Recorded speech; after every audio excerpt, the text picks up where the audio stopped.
Ayan ang simbahan ng General Trias. Ito ang simbahan ng General Trias. Anong masabi rito?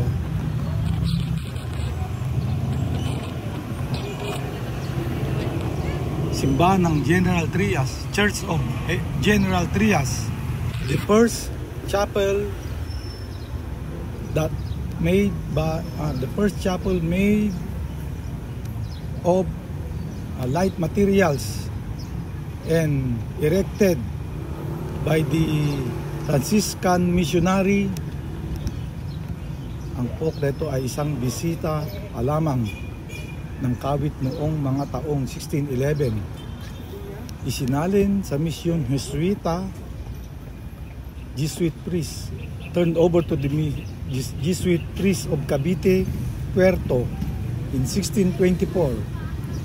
Became nagsariling parokya in 1753. The church is made of stones that was made during 1769 sa pangunguna ni Doña Maria Josefa de Irizarry, bla bla bla bla bla bla bla bla. Pinalaki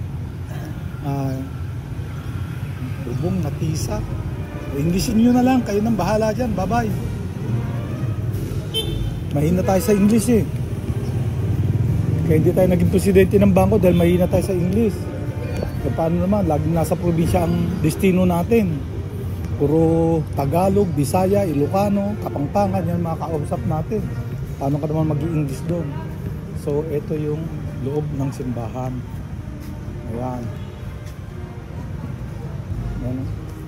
May mga original kwan pa yan, made of bricks.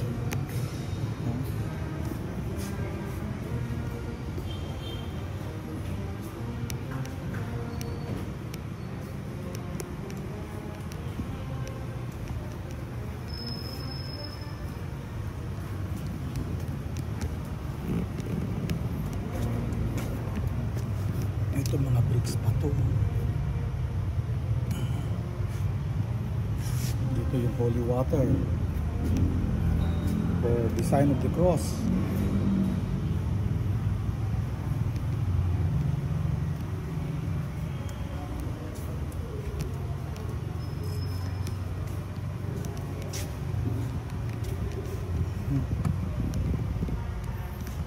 Bricks and limestone. Yan, limestone yan, limestone. Nung araw pag gumagawa sila ng mga building, limestone tsaka yung white of an egg, yun ang minimix nila para magdikit-dikit.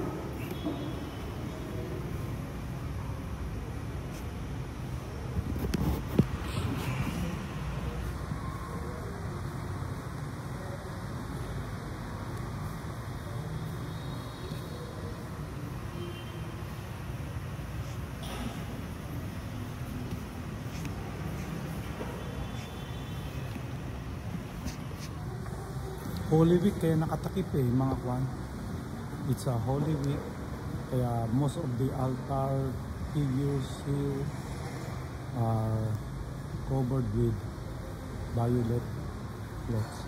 Hindi nga mag-English pa, English pa eh, wala namang English kasi may mga international kasi tayong kwan eh. Viewers, mga Pakistan, England, India, Malaysia, Indonesia. O may mga kwan tayo doon, subscriber tayo doon. Eh kung puro Tagalog. Siyempre, paminsan-minsan mag-i-English tayo kaya nakapulpul tayo sa English. Oh.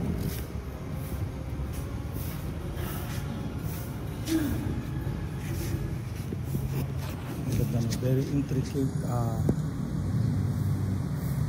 brass work.